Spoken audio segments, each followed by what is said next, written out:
I'm Carla. And I'm Keys. And we're the History Twins. Welcome to our podcast where history is more than just dates and dead people. Join us each episode as we explore the past through music and story. All right, so who are we talking about today? Today we are talking about the man himself, British Major John Andre, head of British intelligence. Because, the song that we're talking about today from our This Man's a Spy docu-musical. Yeah. It's called Officer, Gentleman, Spy.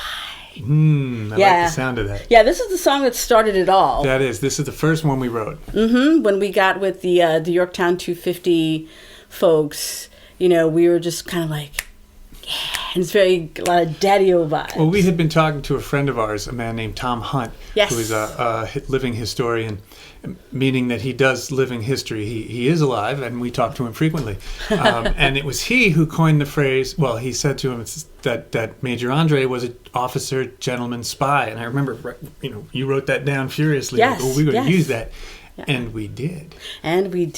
So I want to talk a little bit about, well, I know hopefully you'll talk with me, about Major Andre. He's such a very interesting character. So brief recap of the story of Benedict Arnold, American General Benedict Arnold. He made plans to sell he plotted to sell the plans for West Point to Major John Andre.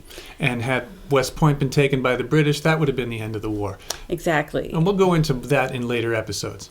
Right. And the thing about John Andre, he met with Benedict Arnold, but then he got lost. Right, because his ride left him. Right, correct. His ride left him. He was supposed to be taken downriver on a ship, but the ship was fired upon and took off and left Major Andre stranded. Yes. So while John Andre was trying to get back to, the British side of things, he was, depending on who you speak to, he was either captured or robbed, and they discovered that he had the plans for West Point in his boot. And he was executed. He didn't make it. He was tried and tried as a spy and was executed as a spy. He was hanged. But the thing is, Major John Andre himself, for so many different reasons, is a very interesting character. So when we came up with the song Officer, Gentleman, Spy, we talked a lot about the things that made him so interesting. He even endeared himself to members of the Continental Army after he had been imprisoned. So I want to talk a little bit today. Not just members of the Army. Alexander Hamilton, yes. George Washington. Yes. It was a real case of how do you solve a problem like Andre? Exactly. They did not want to execute him, but they had to. So this is just one of those compelling stories that it feels like if one little thing happened differently, the whole story would have ended differently. Absolutely. So let's talk about John Andre. Let's. All right. So, by the way, did you ever see, well, actually, I know you saw it, but dear listeners, if you happen to see the miniseries Turn, you will also learn a little bit about Major John Andre. The miniseries Turn was about George Washington's spies. Because, when there's war, each country, each team, each side has spies. So we see both sides of the story. So if you do get to see it, I think we either saw it on Amazon or Netflix. I can't remember which one. We saw it online. Yeah, we saw it online. So miniseries Turn. It was really, really interesting, and it had over several episodes. So if you're interested, definitely check it out. So John Andre, he was originally, he was born in London, and he was schooled in Geneva. Switzerland. Right. Apparently his father was a merchant from Geneva. His mother was French. She was born in France, and she moved to London when she was a child. So I guess his parents got together in London, but they sent Andre off to school in Geneva. Now, the thing about this is we have this person, John Andre, he speaks a lot of languages. So he speaks English, French, and Italian. Later on, he learns German. So that's 4 languages. That reminds me of like Smooth Operator by Sade. He's loved in 7 languages. and where that all comes from is he was also very charming.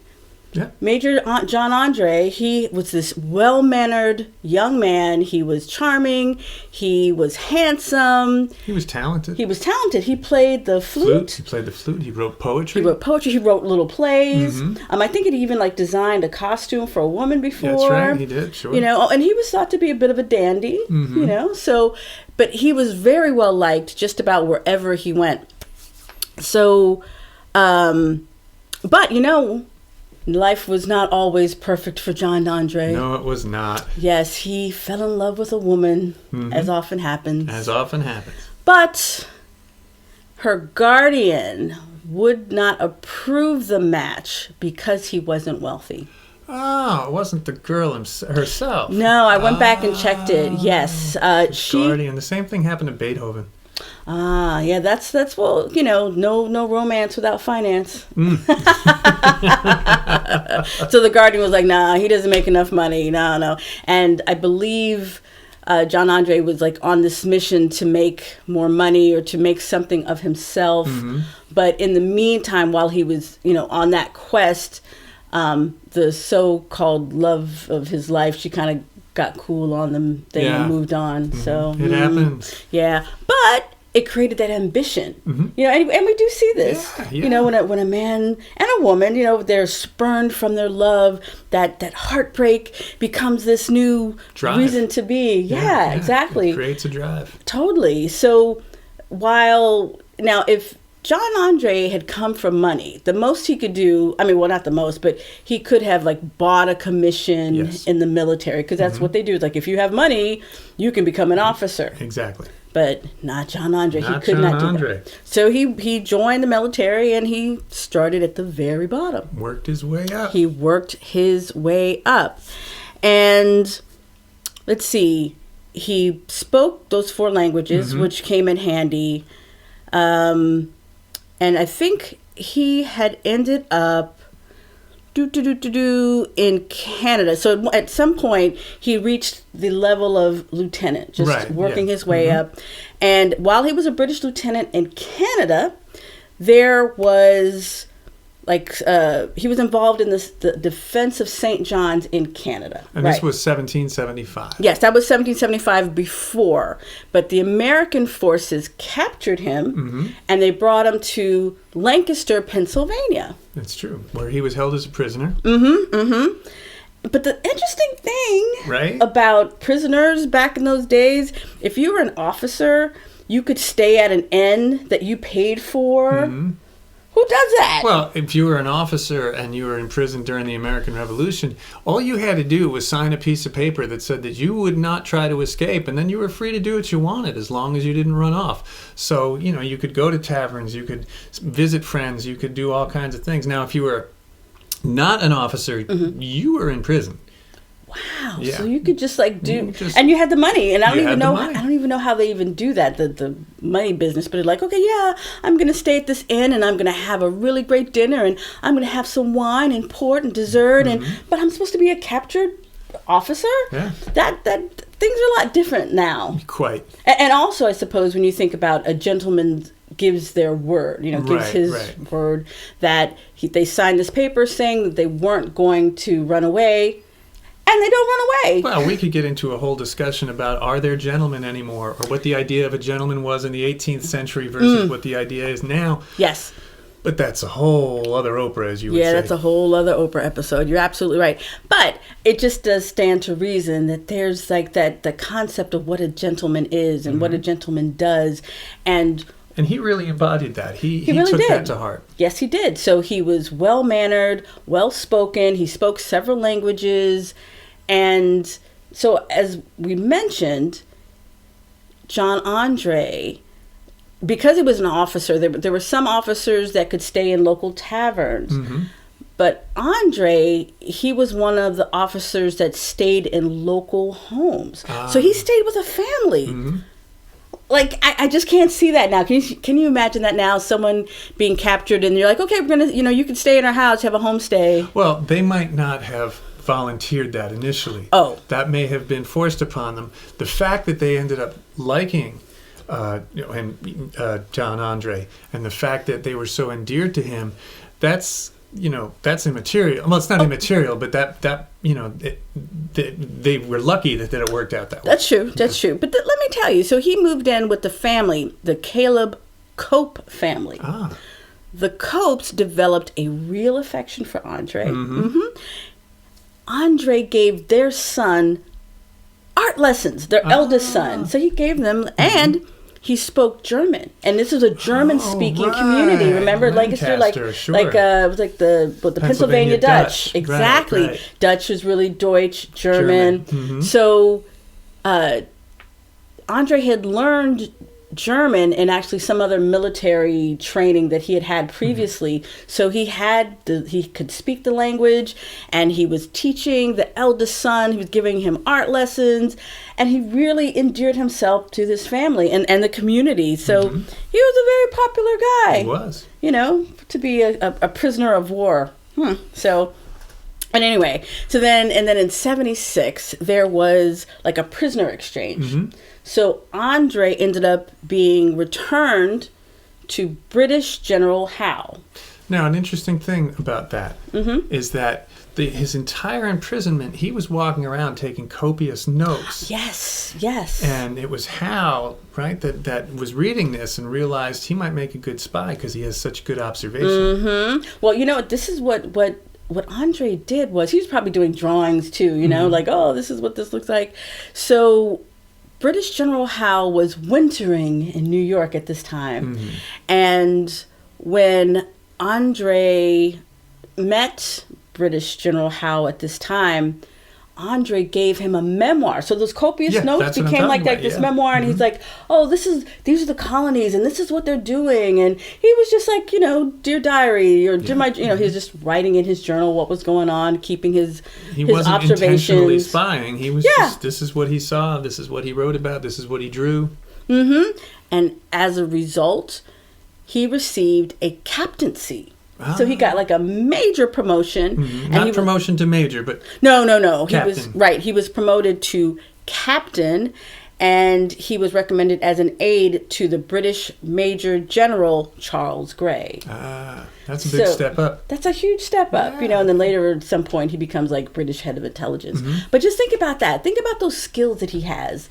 So he has all of these languages. He's well liked. That means he can build rapport. He can go into enemy territory, and people are like, oh, what a great guy. Oh, he is teaching our son how to draw. How to draw, and he can speak our language. Oh, we like this guy. Mm-hmm. Oh, sure, come and have dinner with us. I mean, think about that as a spy skills. Right. And then he was personable.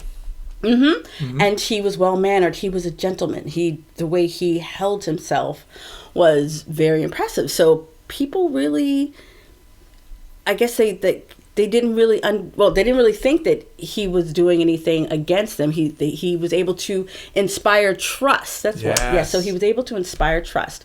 So when you think about that song, Officer, Gentleman, Spy, we talk about that in the lyrics, like how, born in London. Schooled in Geneva. Yeah. Spoke 4 languages. Would I lie? You know what? How about we just play that song now? Let's do that. All right.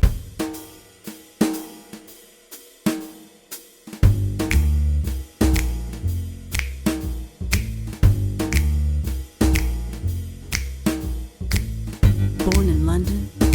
Schooled in Geneva. Spoke 4 languages. Would I lie? Brave and cunning, charismatic and charming, poet and musician. What a guy. He was an officer, gentleman, spy.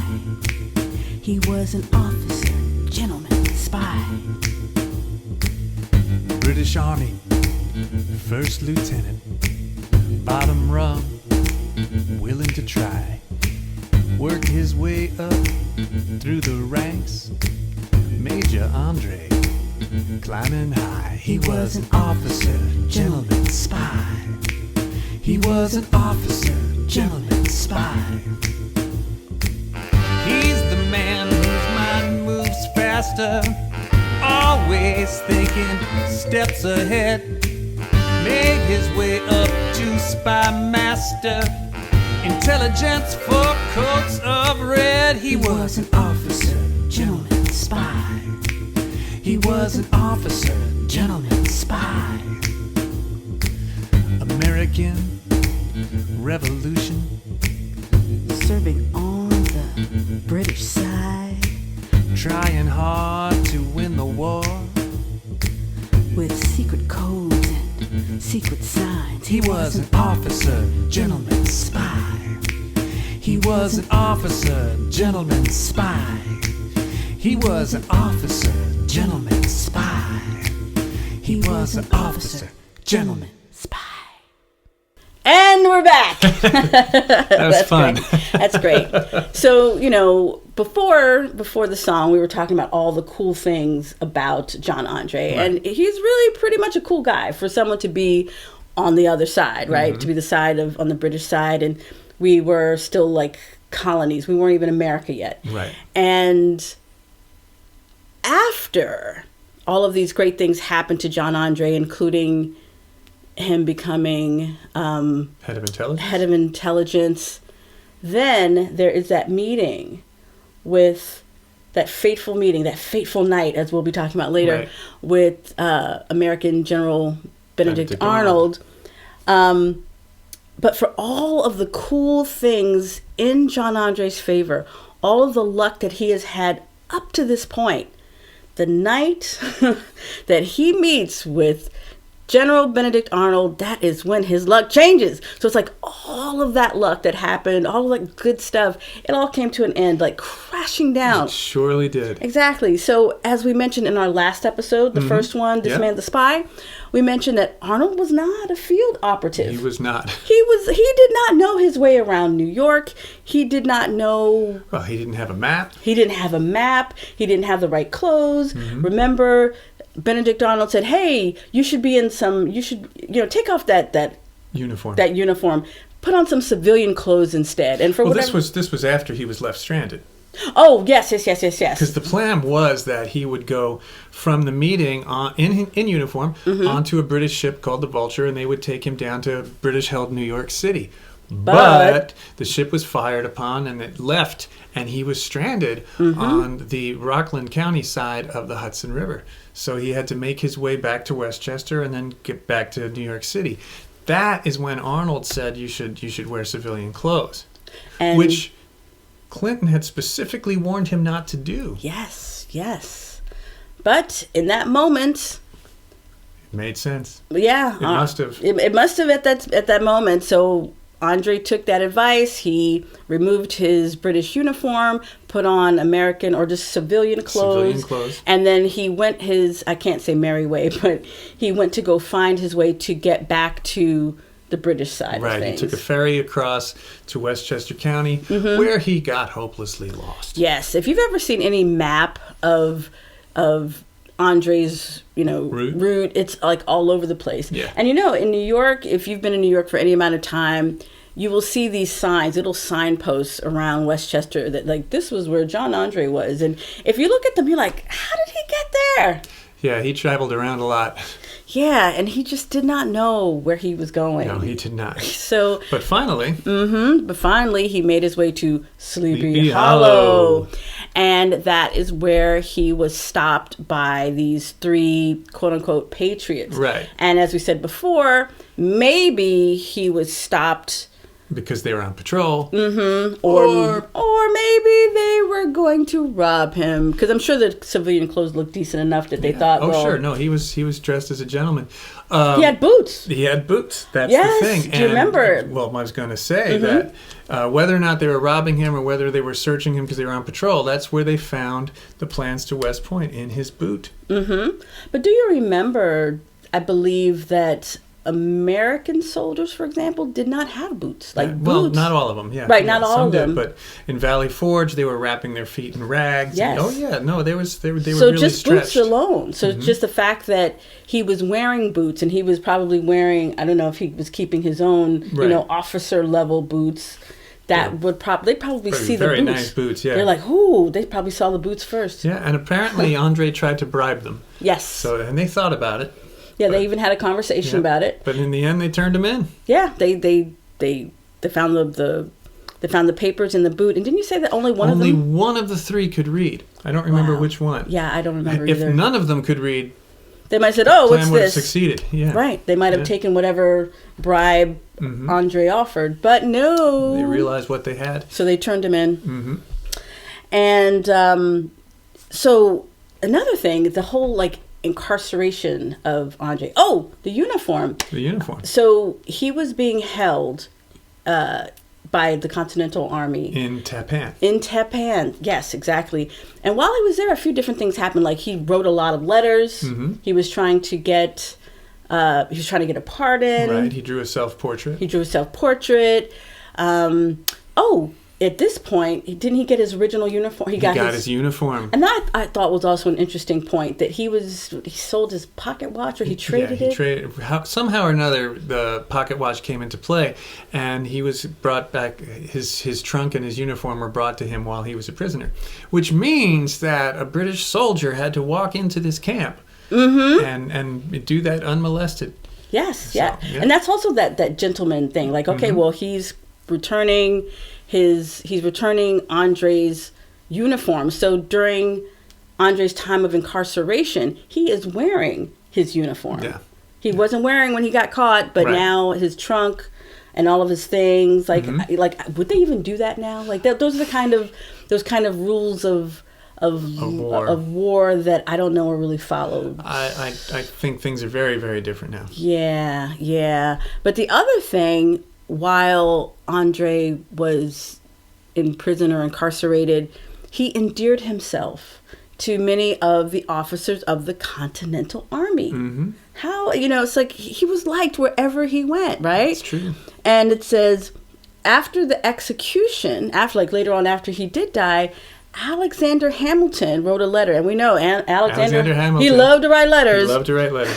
And he wrote, "Never perhaps did any man suffer death with more justice or deserve it less." But back to Andre's incarceration, I remember also reading that people really did not want Arnold to be, well, first they didn't want him to be killed, period. Andre or Arnold? Oh, I'm sorry. They didn't want Andre to be killed because he was because people really wanted Arnold to be killed. Yes, they wanted Arnold. People were really pissed off at Arnold on both sides. And because Andre was so well liked, no one wanted to kill him. But they had to do what they had to do. But the other thing is the way he was going to die. Tell us about that. Yeah, he wanted to die by firing squad. Well, I'm not sure he wanted to die by firing squad, but firing squad would have been what he would have chosen. That's what he expressed. How he, if he had a choice. Is that like an officer? Is that the way the officers die or something? Right, but he was executed as a spy, and spies are hanged. Yeah. So as he was walking to the gallows, he reportedly said, "Well, it'll be just a momentary pang." Wow. And it was very important to him that people knew that he died as a brave man and died as a gentleman and officer, and Yeah. I believe even when he went to the gallows before, I think he even spoke to the audience. He tied the kerchief around his face. And he said something like, "Let it be known that I'm here as a brave man," or something saying I didn't wimp out. But it would have been different, and that is so interesting.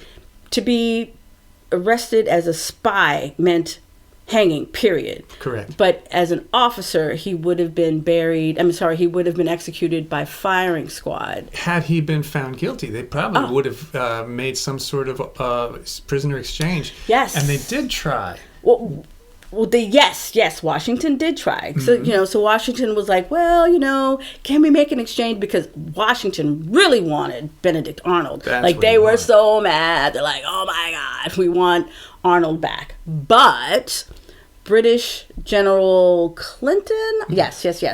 Clinton said no. He said, Clinton had guaranteed Arnold's safety, and he was honor bound. Right. Also, it would have made them look bad to anyone else who was going to try to turn coat. Right. If they are going to take the information and then hand you back, there is no reason for you to change sides. It's true. That is too big a risk. Yeah. So Washington found himself in a weird spot. Like, he did not want to execute him. He did not want to execute Andre. He really just wanted to switch for Arnold. And since he couldn't do that, he kind of felt like, well, shoot, I'm going to have to execute this man. That's exactly what. Yeah, and because also that would make him look like he was caving to the British if he would have done that. Right. So, well, Andre was hanged. He was hanged, and supposedly, allegedly, reportedly, his spirit haunts in Sleepy Hollow where he was caught. That's what they say, and they mention that in The Legend of Sleepy Hollow. Yeah. See, Sleepy Hollow. It's all that New York stuff, all that New York history. Now, another fun fact about Andre's death. So. A fun fact about Andre's death. That didn't sound right. Not about so his much life. Fun for him. Okay. That's true. So, at the time of Andre's death,